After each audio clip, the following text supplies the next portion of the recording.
Hello and welcome to S24 Rundown.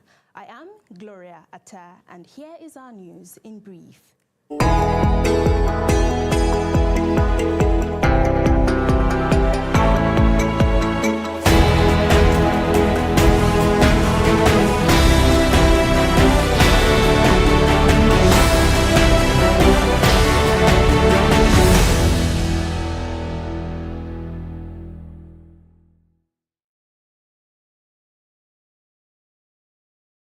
The All Progressives Congress, APC, has officially shifted the date for its House of Representatives primaries to Saturday, May 16th, a move that has sent ripples through the party's rank and file.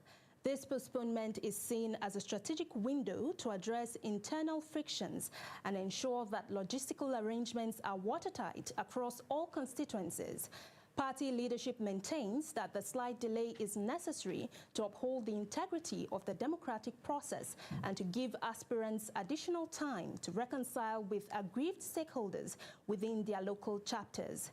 In line with the schedule change, President Tinubu has issued a definitive warning to party members, urging them to shun do-or-die politics as the nationwide primaries commence. Emphasizing that the strength of the APC lies in its internal cohesion, the president reminded aspirants of the party's collective success. Urged aspirants that the party's collective success outweighs individual ambitions. This call for unity is intended to prevent the kind of post-primary litigation and defection that has historically weakened major political platforms during high-stakes election cycles. The political landscape for 2027 has been jolted by Governor Seyi Makinde's formal declaration of interest in the presidency. In a calculated move, the Oyo State Governor has formed a strategic alliance with the Allied People's Movement, APM, signaling a departure from the traditional party structures in favor of a broader coalition. Makinde's supporters point to his governance record in the Southwest as a blueprint for national development, while critics are closely watching how this new alliance will navigate the complex regional interests that define Nigerian presidential politics. Adding to the intensity of the race, political heavyweights Atiku Abubakar and Rotimi Amechi have both submitted their presidential nomination forms under the African Democratic Congress ADC banner. This shift suggests a significant realignment of forces as established leaders look toward alternative platforms to consolidate their influence. The entry of these experienced figures into the ADC transforms the party into a formidable third force, setting the stage for a highly competitive and unpredictable three-way battle for the nation.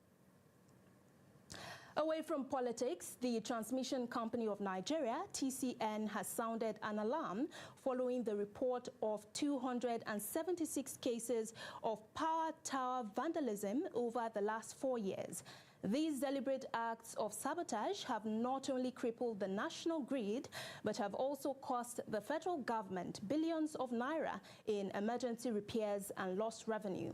From the removal of galvanized steel members to the destruction of high-tension cables, the scale of the damage has left many communities in prolonged darkness and significantly hampered industrial productivity across the country. In response to this escalating threat, there are growing calls for the federal government to declare a national security state of emergency on critical infrastructure.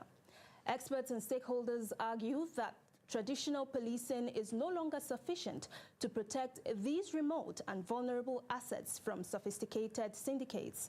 A state of emergency would allow for the deployment of advanced surveillance technology such as drones and motion sensors, alongside a more robust military presence to secure the backbone of Nigeria's energy sector. The current Lassa fever outbreak has reached a critical tipping point, with the national death toll officially climbing to 191. Health authorities are sounding the alarm as the virus continues to spread across several states, straining an already burdened healthcare system and claiming lives at an alarming rate. The Nigeria Center for Disease Control, NCDC, has emphasized that the high fatality rate is largely due to late presentation of treatment centers, urging the public to remain vigilant and report symptoms like persistent fever, body weakness, and unexplained bleeding immediately to the nearest medical facility in response to the rising casualties. Health officials are also advocating for a shift toward more aggressive containment measures and localized interventions. This strategy involves intensified environmental sanitation campaigns to eliminate the rodent populations that carry the virus, alongside the deployment of rapid response teams to high-burden states to enhance contact tracing. Furthermore, there is a renewed push for state governments to invest in dedicated isolation wards and to provide healthcare workers with the necessary personal protective equipment, PPE, to prevent nosocomial infections, ensuring that those on the front lines can manage the crisis without becoming victims themselves. Insecurity, troops of Operation Fansen Yamma have neutralized 2 suspected members of the Lakurawa terrorist group during military operation in Tangaza local government area of Sokoto State. According to a statement issued this Friday by the Acting Deputy Director, Army Public Relations, 8th Division and Sector 2 Operation Fansen Yamma, Lieutenant Colonel Olani Oshoba. The operations formed part of ongoing offensives against terrorists and bandits in the northwest. Oshoba said troops responded to a distress call over an attempt by suspected Lakurawa terrorists to set ablaze a Nigerian Immigration Service facility at Ruaweri village in Tangaza local government area. He said the troops engaged the attackers in a gun duel, killing 2 of them, while others escaped due to overwhelming firepower from the soldiers. The military affirmed the commitment of Operation Fansen Yamma in tackling insecurity in the region, while calling for increased support from residents in tackling security challenges in the region. Moving over to the foreign scene, President Trump and Chinese President Xi Jinping have concluded their high-stakes summit in Beijing, with both global powers emerging to claim the visit as a diplomatic success. The meeting, which ended this Friday, focused heavily on stabilizing trade relations and addressing long-standing security tensions in the Indo-Pacific region. While specific policy breakthroughs remain under wraps, the optics of the summit suggest a mutual desire to lower the temperature of the cold tech war, as both leaders emphasize the importance of high-level communication to prevent competition from veering into open conflict. Now, in a landmark diplomatic breakthrough, Russia and Ukraine have successfully exchanged 205 prisoners of war each, marking what President Volodymyr Zelensky describes as the opening phase of a massive 1,000 for 1,000 swap agreement. The Russian defense military confirmed it had been in captivity since the earliest days of the invasion in 2022, including the iconic defenders of Azovstal and personnel who were captured during the initial stage of the Chernobyl nuclear site. Despite the success of the exchange, the humanitarian milestone is being overshadowed by a fragile security situation on the ground. Both Moscow and Kyiv have traded accusations of violating a temporary ceasefire recently brokered by U.S. President Donald Trump, with reports of renewed shelling and localized confrontations along the front line. While the prisoner swap offers a glimmer of hope for a sustained diplomatic channel, the continued volatility suggests that the path forward towards a comprehensive peace remains fraught with deep-seated mistrust and ongoing tactical aggression from both parties. Moving on to business news with Hadiza Galadima. Hello, Hadiza. Thank you, Gloria, and welcome to S24 Business Updates. I am Hadiza Galadima, and here are your top business stories making the headlines across Nigeria, Africa, and the world. Leading the domestic news, the Nigerian Customs Service has officially shattered previous fiscal records, surpassing the 7 trillion naira revenue mark for the 2025/2026 cycle. Comptroller General Bashir Adewale Adeniyi credited this unprecedented success a significant jump from the 6.1 trillion naira collected in 2024 to the rigorous implementation of the Authorized Economic Operators Program and the enhanced digitized monitoring at major hubs like Apapa and Tinkan Island. While the service exceeded its initial target by nearly 10%, officials noted that the enforcement remains a priority with over 2,000 seizures of contraband and narcotics valued at 59 billion naira recorded in the same period. And in a cautious counterpoint to the growth, the Security and Exchange Commission has ramped up its public sensitization campaign, warning Nigerians against a new wave of digital-first Ponzi investment scheme.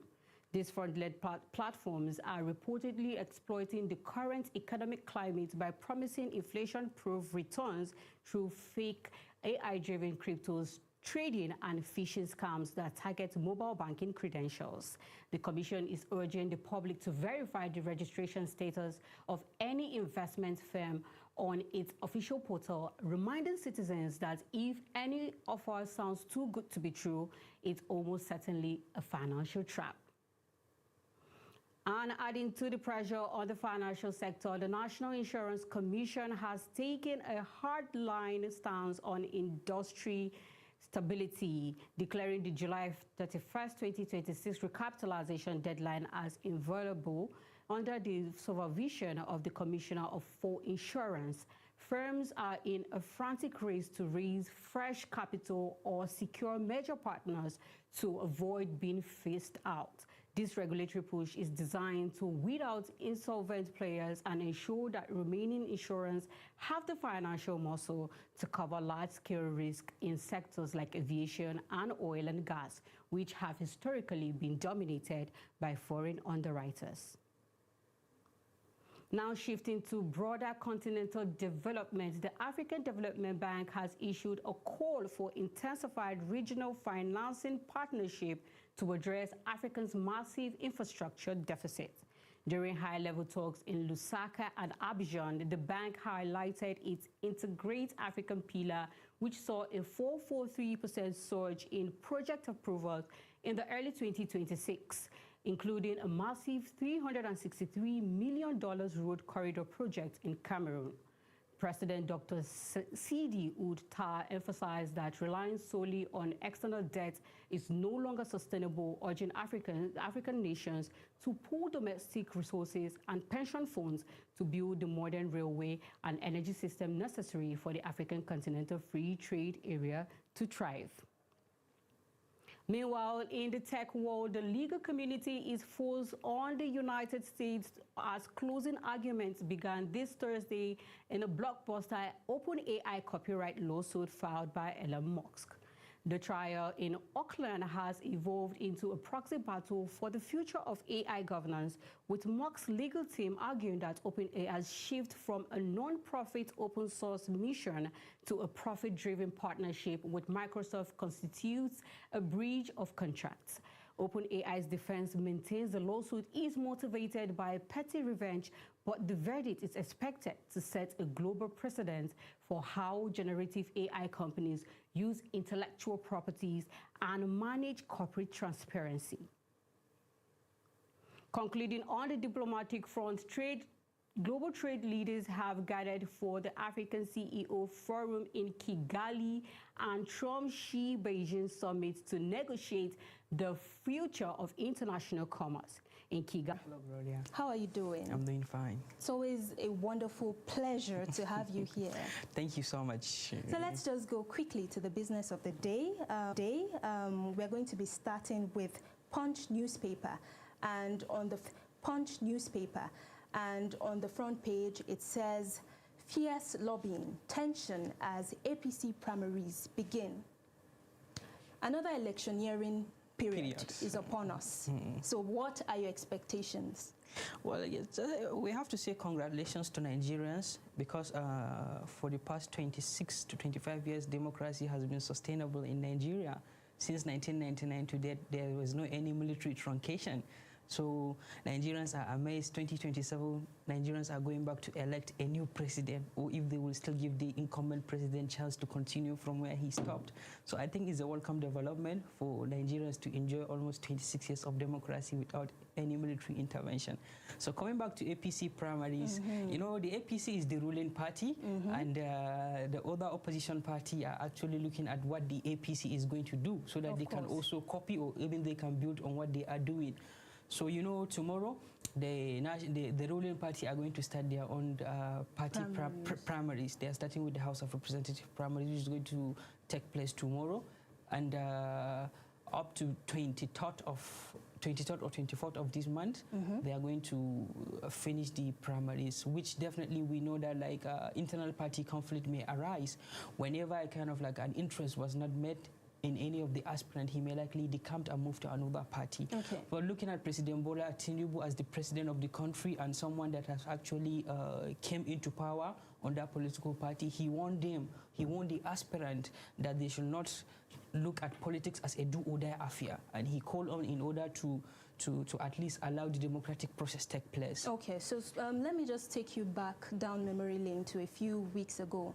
Now, we know that a lot of state governors have been clamoring and saying that, you know, they are going to make President Bola Tinubu the consensus candidate for the party. Do you see that playing out tomorrow? Do you think everybody, all the delegates present, are going to still stick to that plan, or do you think we should be expecting another candidate coming forward? Well, it may be difficult, and as you already know that with the way things are going, especially the delegates, the way we have seen what happened in 2023, 2015, the way dollars has been moving around, vote buying. So something like that may likely happen tomorrow, but I truly believe that whatever they are going to do is going to be in the favor of their own party, which I believe is going to be in the favor of Nigerians, because we are praying for them. Let them try and bring somebody that can go into the direct into the secondary election, a credible person that can at least make Nigeria a better place for all of us. All right. So, do you think that zoning is going to be something that will come into play tomorrow? You know, well, it may be difficult to, because the president is actually in his first lap. And from 1999 to date, we have seen how zoning played a vital role. Yes, we have seen when Olusegun Obasanjo, when he came from the southern part of the country. Umaru Musa Yar'Adua came from the northern part of the country. Goodluck Jonathan came from the south. Buhari came from the north. And recently, when Buhari left, Tinubu came from the south. So it has made the country very, very, very stable, which I believe, as we continue to be more politically aware, I think there will be a moment when Nigerians will not even care from where the leader comes. All what they want is somebody that is credible and somebody that can do the needful. We do hope that that time comes. So another important thing that we should also look out for is, you know, after every primary, there is usually a wave of defections. We've seen that happen. And, you know, just before this time, there was a massive wave of defections. A lot of governors and other stakeholders moved to the APC. So do you think that there is going to be another wave of defections if these people's aspirations are not met after the primaries tomorrow? Well, you know, defection in politics is what they call, is acceptable, is constitutionally acceptable. But I believe somebody that has been eyeing to have the ticket and subsequently within a short period of time, he may not likely have that opportunity to represent his people. If he is not ideologically driven, within 24 hours, you will see a mass exodus from the ruling party going to another political party. And mind you, they are not only leaving that political party in order to relinquish. Rather, they are leaving that political party in order to unite with other political parties so that they can come back and fight the ruling party. That is it. Politics is all about calculation. I told Zainab one day that I told her in politics, in real sense, 1 + 1 is 2, but in politics, 1 + 1 can be 90.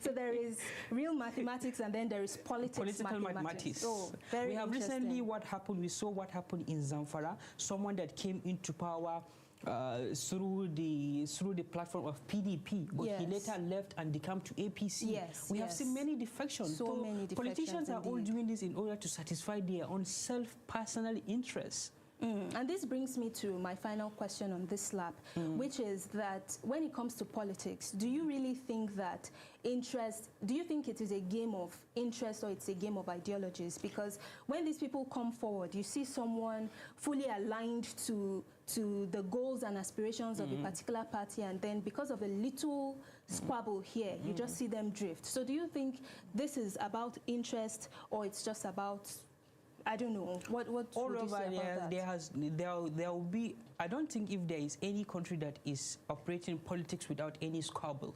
It can either be internal squabble or external squabble. In Africa, politics does not have much ideology.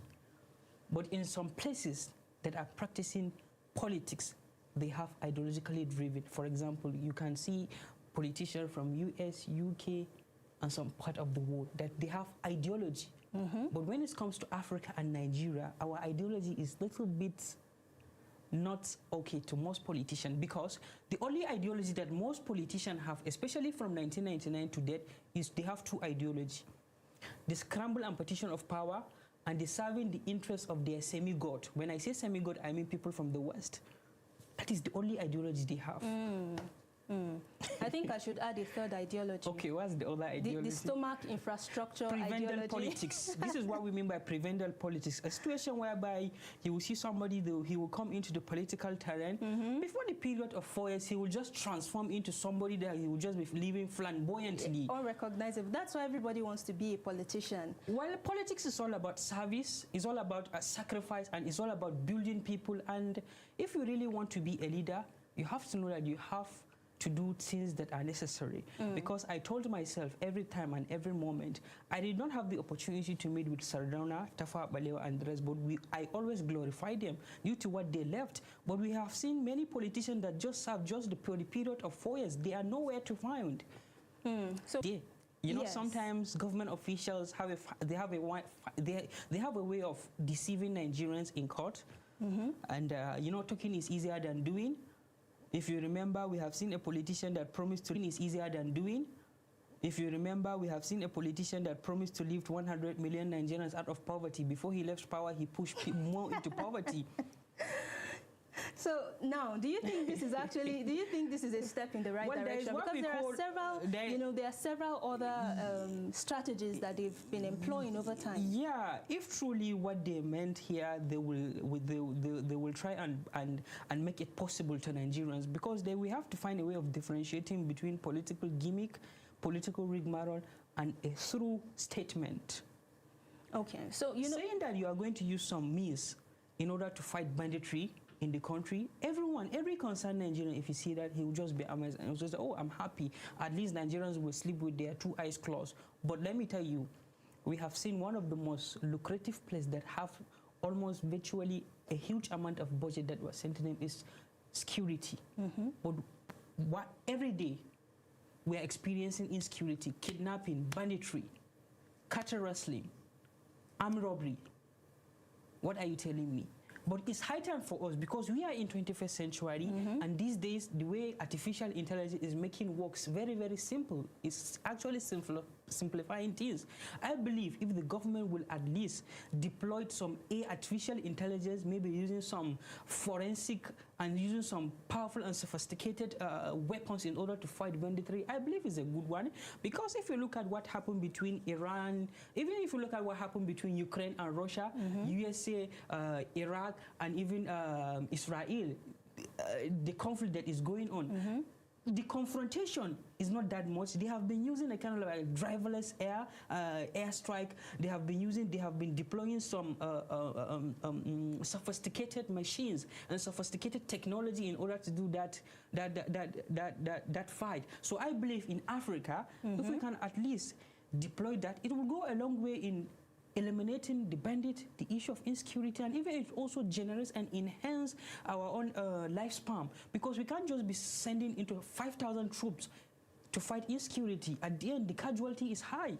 But there is another school of thought. Now, some analysts believe that this is not just about adopting new strategies. Some analysts are of the opinion that there is a far more deeper issue, which is the issue of poverty, the issue of unemployment, the issue of lack of basic amenities. So do you think, do you also agree with that school of thought that the state of the country, the state of the economy is what is fueling? Poverty is the mother of all crime.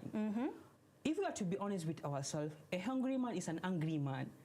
And once somebody is ideal, definitely he will do everything in order to have something to eat for himself and for his family. So for himself and for his family. So for us to have that thing done 100%, I think the government need to come back to it. Have that thing done 100%, I think the government need to come back to a drawing board, because the issue of this insecurity, it started due to the negligence of some few individuals that were unable to put all the necessary things in place. In a society where the level of illiteracy is almost 99.999%. How do you think that those people cannot be brainwashed cannot be brainwashed and lured into a kind of like insecurity situation so that they will continue and be destabilizing the state? And I could remember one public figure in this country, he said that the children of poor, that you fail to give quality education, they will never allow your own children to be in peace. I remember that quote. So for as long as we are going to have a kind of like a way that we are going to at least reduce the level of illiteracy, reduce the level of unemployment, reduce the level of the level of poverty, I believe Nigeria would be one of the most safest states in the world. And, you know, that also brings me to what the Chief of Defense, the Minister of Defense rather said, that, you know, when it comes to tackling security, that it is just a part of it involves kinetic operations and the other part involves intelligence gathering. So now looking at the security situation, let's just draw lessons. What lessons or what advice do you have for the Nigerian people?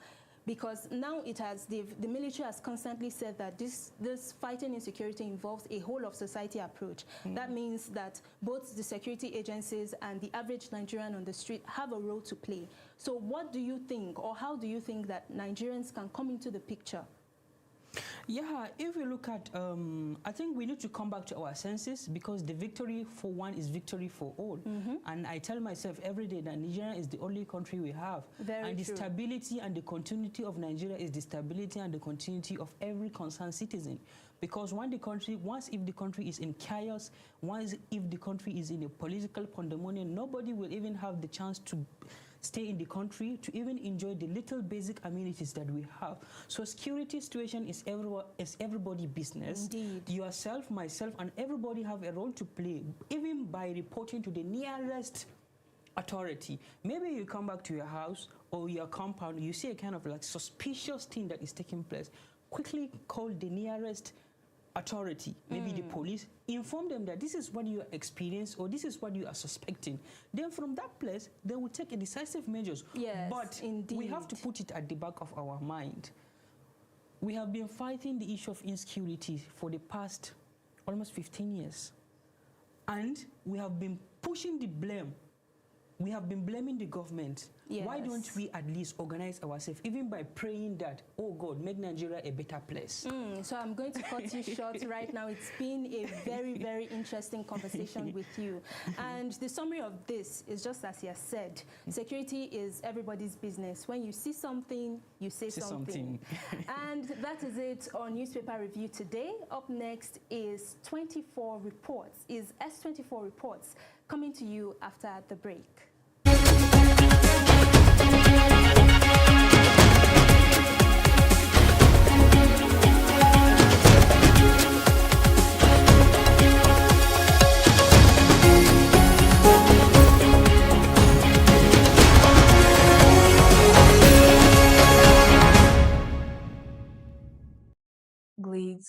Glamour and excellence came alive at the 6th Accolade Yellow Ball and Awards Night held at the Congress Hall of Transcorp Hilton, Abuja.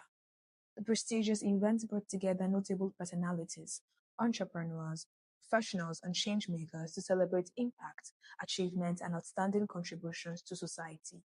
Guests arrived elegantly dressed as the atmosphere reflected celebration, prestige, and excitement throughout the evening. Beyond the glamour, the event promoted excellence, leadership, dedication, and consistency across different sectors. Awards were presented to deserving individuals and organizations whose efforts continue to positively impact society. Speaking during an interview, the Chief Executive Officer and Managing Director of Accolade Media Limited, Ms. Dopa Chizaram Tor, explained that the selection process focused on impact, professionalism, and contributions to national development. She also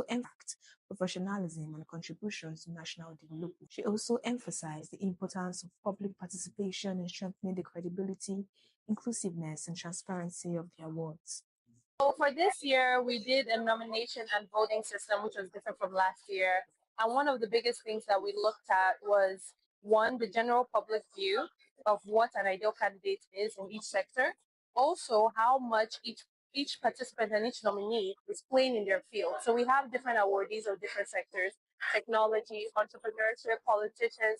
And so we're looking at what is the benefit that they're bringing to the Nigerian development and economy and the people themselves, and how much they have pushed to make their agendas go far. Also at the event, one of the guests, who happens to have his wife as one of the recipients of the awards, stressed the need for Nigeria to celebrate people of excellence while they are alive, not only after death. Yeah, I feel good and I feel happy, and I feel much happy for her because I know that being the kind of a humanitarian, she loves when she sees people happy. Her motive and her joy is always see people progress. So I love it, and I really appreciate that they can find him worthy to recognize her. Well, it's an amazing feeling because hard work demands some level of appreciation. And I believe so strongly that this award will inspire people to work harder, to move in higher dimensions of excellence, so as to support and serve humanity. The night also featured captivating musical performances and cultural dance displays, adding color and excitement to the celebration. As the evening came to a close, the event once again reinforced the message that excellence, impact, and dedication should always be recognized and celebrated. Martha Okpalanedu for S24 Television.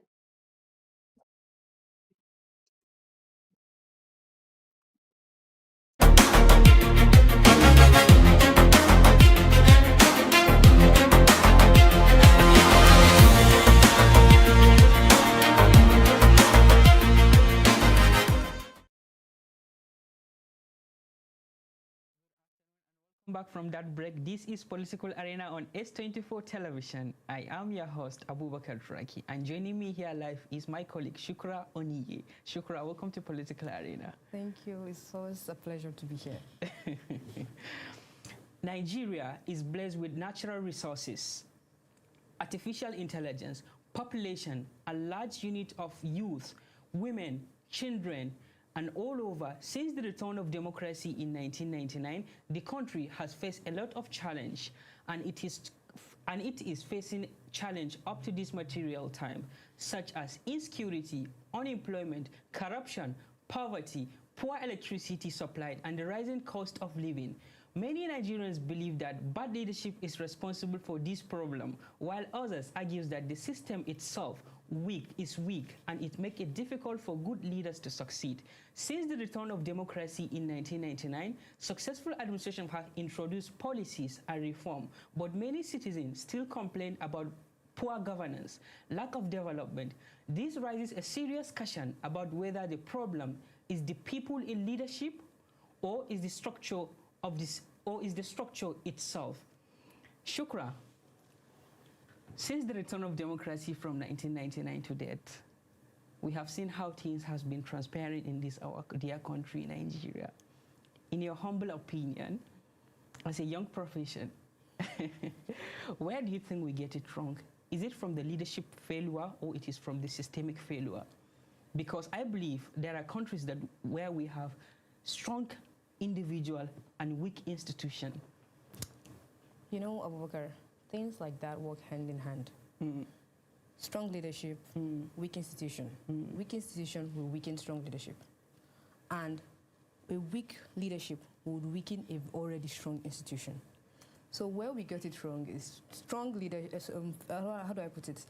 Weak institution enable weak leadership.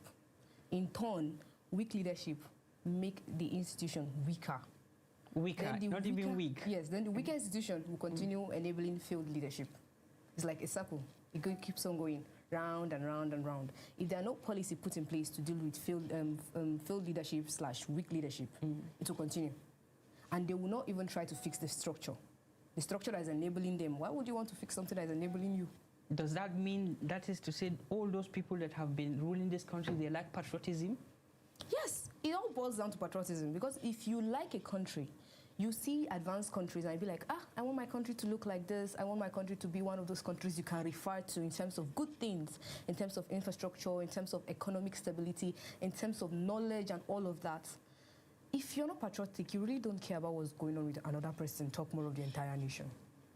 But coming down to you, the youth have been accusing the older people for not setting the country in the right direction. That is the reason why, because it was very difficult for you to ask a Nigerian youth, are you patriotic? Now if I ask you, Shukra, are you patriotic?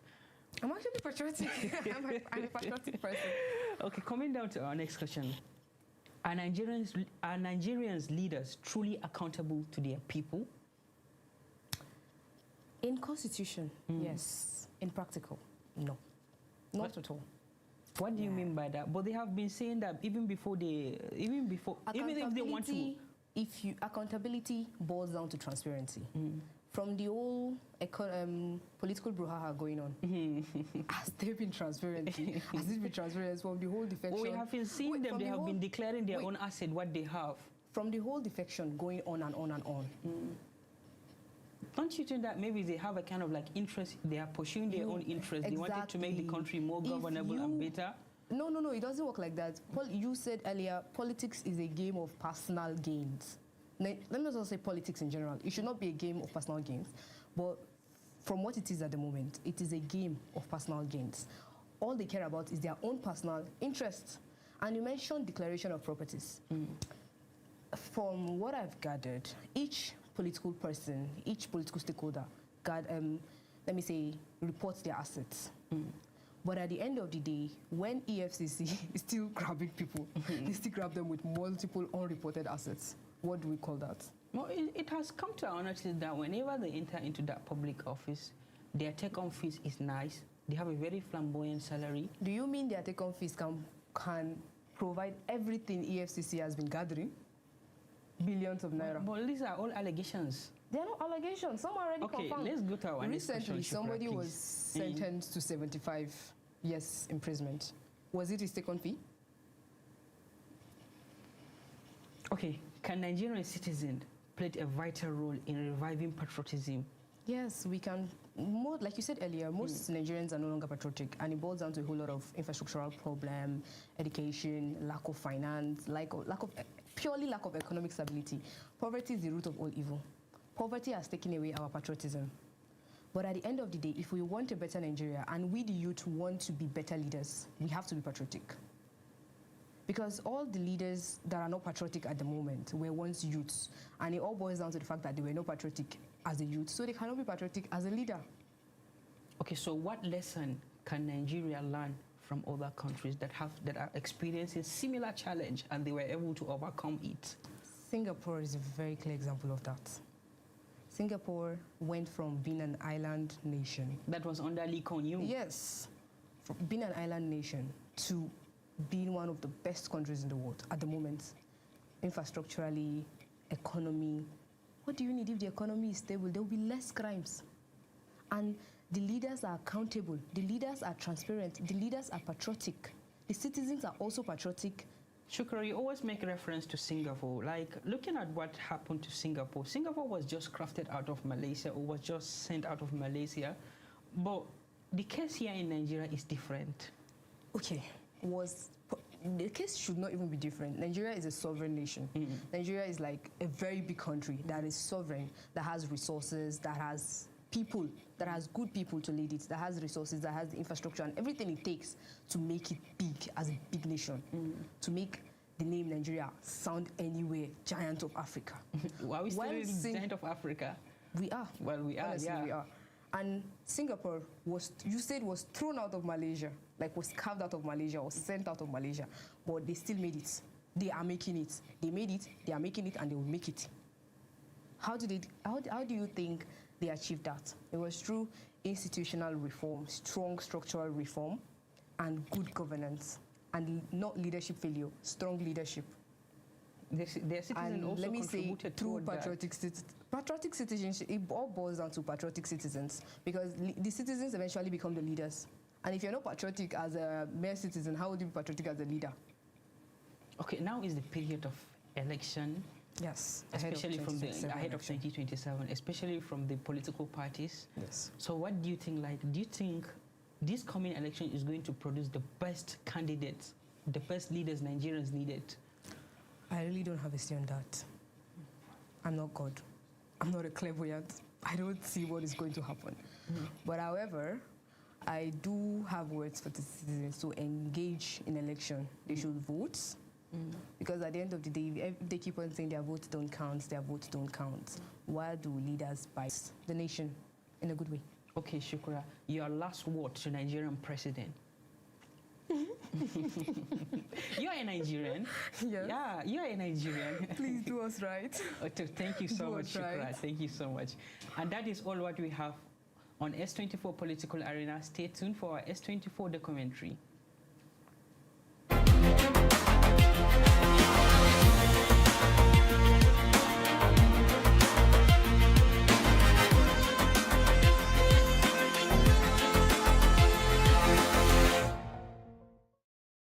In the art of Enugu, the sounds of salsa music and rhythmic footsteps are creating more than just a dance class.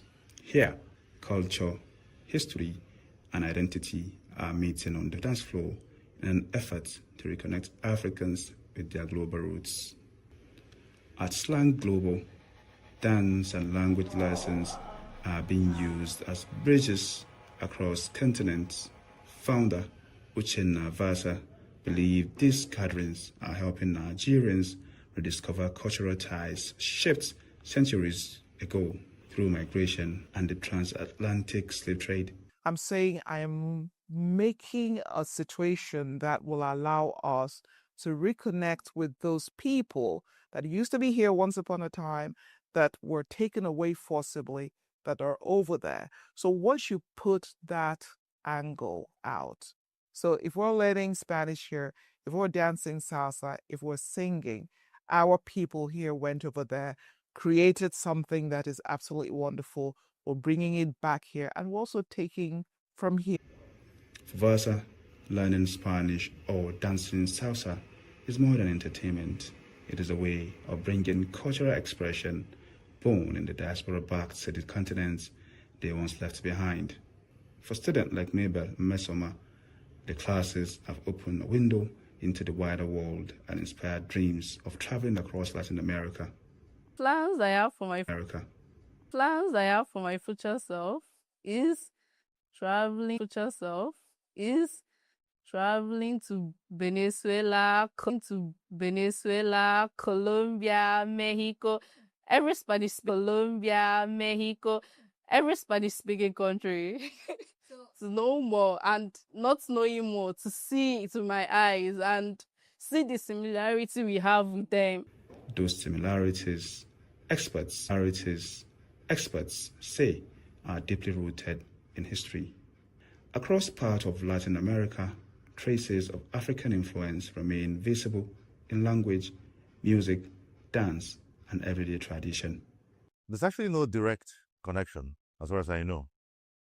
But indirect connection, diasporan connection, transatlantic slave trade of centuries back.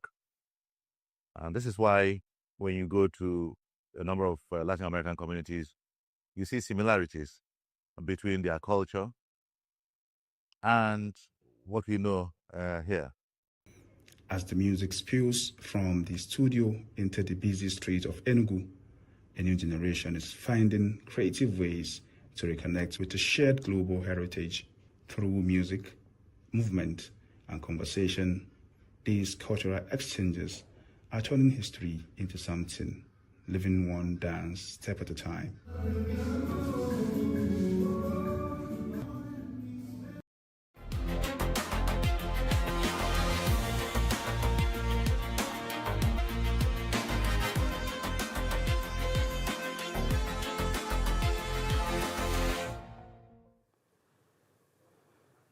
It's Friday, May 15, and welcome to Tech Updates, where innovation isn't just shaping the future, it's redefining how we live it. I'm Gladys Asuko, and today's headline takes us across Nigeria and into the global race for artificial intelligence and transformation. Let's get into it.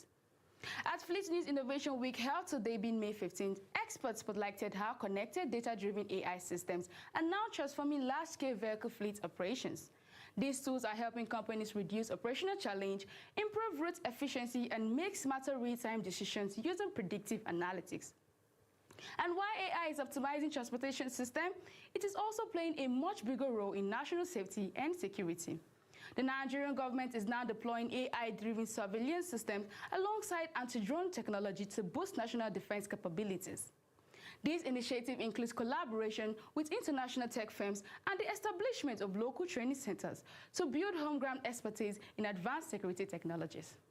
From national security, we move to Nigeria's growing influence in the global digital economy. According to the Minister of Industry, Trade and Investment, Jumoke Oduwole, Nigeria currently leads Africa in digital trade and continues to attract the highest foreign direct investment in the continent's tech sector. This positions the country as a key player in Africa's digital transformation, especially as more global investors turn their attention to emerging tech markets.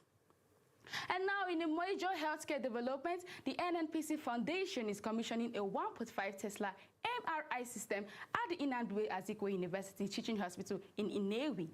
The installation set for today be May 15th, as it is expected to modernize medical imaging systems and significantly improve diagnostics accuracy for patients in the region. And from life-saving technology, we shift to a change affecting everyday smartphone users. Samsung has officially removed the Galaxy A13 from its quarterly security update list as of today. According to reports tracking the company's security portal, this means the device will no longer receive regular security patches, marking the end of official software support for that model. And that wraps up today's tech update. From artificial intelligence transforming industries to major shifts in healthcare, trade, and consumer technology. These developments remind us that innovation never slows down. So stay informed, stay connected, and do join us for more updates shaping the world of technology. But don't go anywhere. Khadija Mohammed is up next with the hottest entertainment update you don't want to miss right after this break.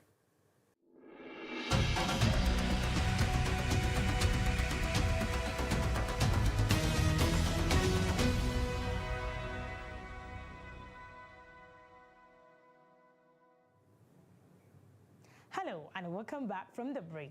This is your entertainment update for today. To the tea, the buzzbuzz, and the trending update shaking timelines today. I'm always serving hot updates fresher than airport bread and gala. So let's jump straight into it before somebody leaks another screenshot. Starting from lovebird to blocking and deleting, this story is hotter than Lagos traffic at 5 p.m. Stay with me to hear the full update. An interior designer, Sandra Onyenuchenuya Idoho, has gone public with explosive allegations against her husband, Frank Idoho. In a lengthy post shared, Sandra accused Frank of repeated cheating, emotional abuse, and abandoning family responsibilities. She also alleged he pressured her to terminate a pregnancy and claimed she financially supported several families' expenses while enduring emotional stress. And the post came after rumors linked her romantically with a singer, Chike. And Sandra says she has now filed for divorce and is choosing peace over silence. And guess what social media do? What they do best. Debate, memes, and I actually saw that coming. And immediately, everywhere was flooded in the timeline. And moving on from heartbreak in marriage to heartbreak at the departure gate, because apparently everybody is either healing or relocating, right? A Nigerian woman identified as dark chocolatey one has gone viral after sharing emotional photos from the departure section of Murtala Muhammad International Airport. She revealed she was relocating thousands of miles away to begin a new chapter abroad. And her post quickly resonated with many Nigerians who filled the comments with emotional prayers, visa jokes, and also reaction of God when. And the moment reflect Nigerians' ongoing Japa wave as many young people continue seeking better opportunities outside the country due to economic hardship and insecurity. And honestly, if you ask me at this point, if you hear someone say, I'm traveling small, just know it may be a goodbye for 3 business years, or rather, goodbye forever. And finally, it's football fans. If a football fans can't spot you at the stadium, don't worry, an AI can do that currently. A new AI video tool called Buzzy is trending online after launching its baseball cam filter. And the feature allows users to upload selfies and instantly appear in hyper-realistic stadium videos that look exactly like a live Korean baseball broadcast. The clips include TV graphics, scoreboard, and dramatic fan camera moments.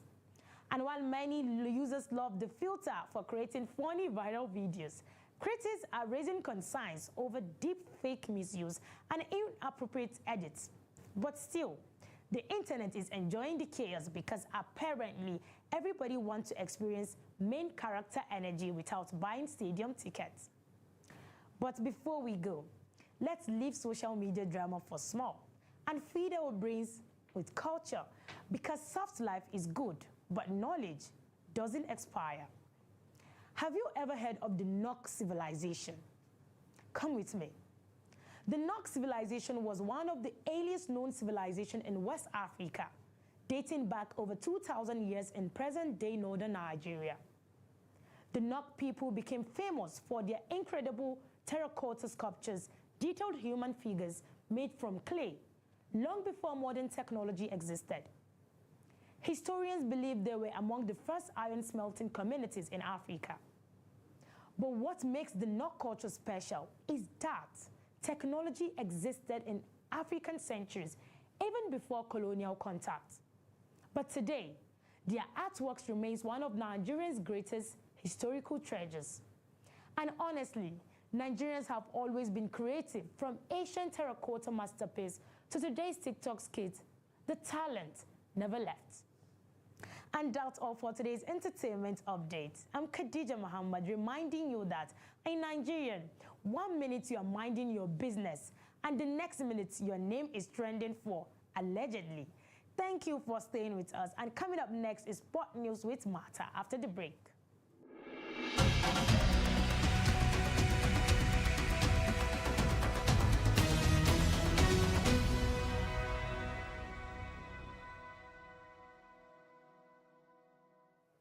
Good day and welcome to your latest sports update, bringing you the biggest stories making headlines across football and beyond.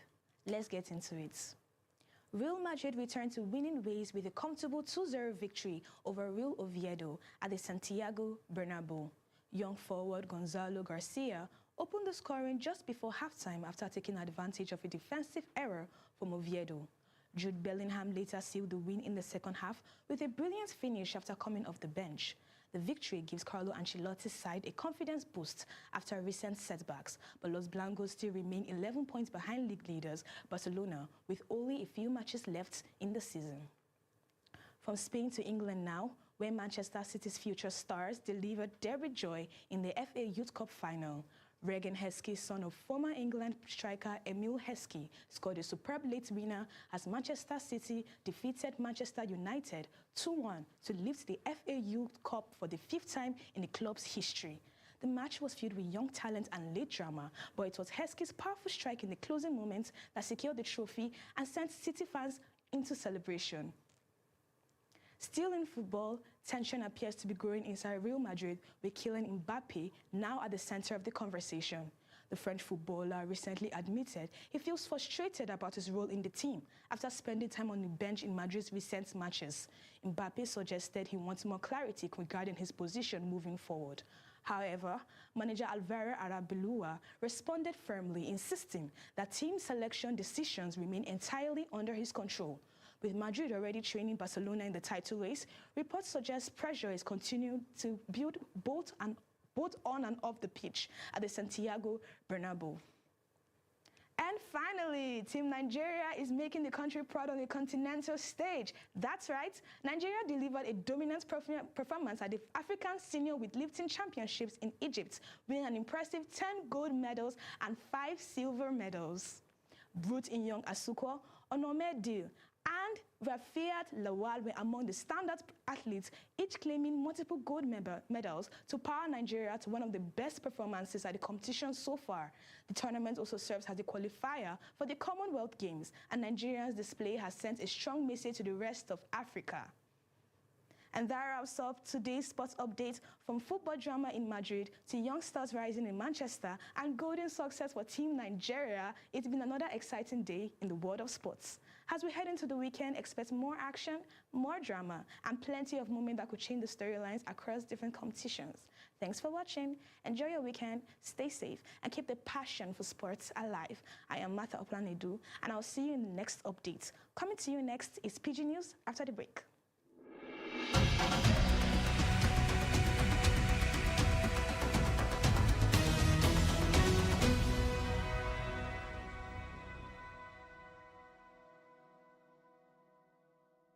My people, now welcome to another Pigeon story on top S24 Rundown, where we dey chook eye for wetin dey worry us for this country and wetin dey worry Oyibo people too for their country. The first matter today na APC people wey don shift their primary election, their House of Representatives primary election go Saturday, May 16. They say they need small time to fix quarrel inside the party to make sure say everything dey proper, make election go dey peaceful. President Tinubu can warn everybody, make they no do or die politics. So he say make they remember saying only one party they be, and make they no scatter the party because of position. For inside opposition matter, Oyo State Governor Seyi Makinde don't officially talk say he go run for 2027 presidency. He don't go join body with another party where they call APM form group. Two heavy political leaders, Atiku Abubakar and Rotimi Amechi, don't pick form to run for presidency under ADC party. Because of all these changes where they happen for ADC party don't become very strong now. This one means say the 2027 election will be hot three-way fight between this big party. The company where they share lights for Nigeria, where they call Transmission Company of Nigeria, TCN, don't cry out say things done bad. They say inside 4 years, bad boys don't scatter 276 big power towers across the country. These thieves, they lose the iron body, they go cut heavy cables and they go sell them. This one, they call vandalization. Because of this wickedness where they happen, government don't spend billions of naira to repair them. Yet lies still they off for many communities and factories no fit work. Now, big expert they talk say make federal government treat this matter like say na war. They say normal police no go fit handle them again. They can't want make government bring soldiers to guide the towers and make they use heavy technology like drones, all those cameras where they fly, and sensors to catch anybody where go near the light. Rat sickness, where all of us know as Lassa fever, don't cause big wahala for Nigeria as 191 people don't lose their life. The sickness they spread like fire for inside different states and hospitals don't they full. NCDC, the health people where they control this sickness, don't talk say people, the reason where people they die plenty now because they hide for house if they don't catch them. They say if your body they hot, no go think say na fever. If you they weak and you see say blood they come out for your nose and mouth, no waste time, make you run go hospital immediately. To stop this thing, health experts they tell government say make they start heavy sanitation to clear all the dirty places where rats they stay. They also want to make state government build special room to separate sick people and make they buy protective clothes, give doctors and nurses so that the people where they treat others no go catch the sickness. Better news don't come out from security side as our soldiers where they under Operation Fansanyama don't kill 2 bad boys where belong to that new terrorist group when they call Lakurawa for Tangaza local government inside Sokoto State. Lieutenant Colonel Olani Oshoba, the army person where they spread info for that area, don't talk today, say the thing happened when the terrorists go village called Rua, village where they call Ruan where they go burn the Nigeria Immigration Service office. People run call soldiers and the army boys trace them go there sharp. As they reach there, gun battle starts because the soldiers fire them heavy fire, then fit kill 2 of the terrorists while the others run escape with bullet wound. The army don't tell Sokoto people say they're ready to clear all these bandits, but make the citizens to make sure say that they give them better update. We could help them to reach where the people dey.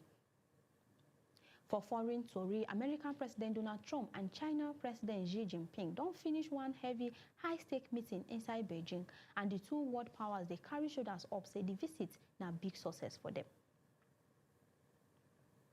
The meeting will end today don't face two heavy matters. The first one where they talk about now how to keep trade and business stable between the two countries so that things no go bounce. The second one now how to calm down the long-standing security tension inside the Indo-Pacific area where army ships and planes they close to each other. Even though they never tell the world the main secret yet, the way the two leaders take behave shows say they really want to lower the temperature for the hot competition where they go on over technology. See, for inside international matter, this one concerns security, as Russia and Ukraine don't pull off one heavy diplomatic breakthrough as the two countries swap 205 prisoners of war each, making it 410 soldiers we don't get freedom. Ukraine president don't talk say this one now just the beginning of one massive 1,000 for 1,000 swap agreement where them been planned to do. The Russian Defense Ministry don't confirm say their own released soldier don't land Belarus, where they give them quick medical checkup and psychological help before they carry them enter Russia. For Ukraine side, the homecoming day pure with heavy emotion because plenty of the soldiers will get freedom don't they inside. Cell since the war starts for 2022.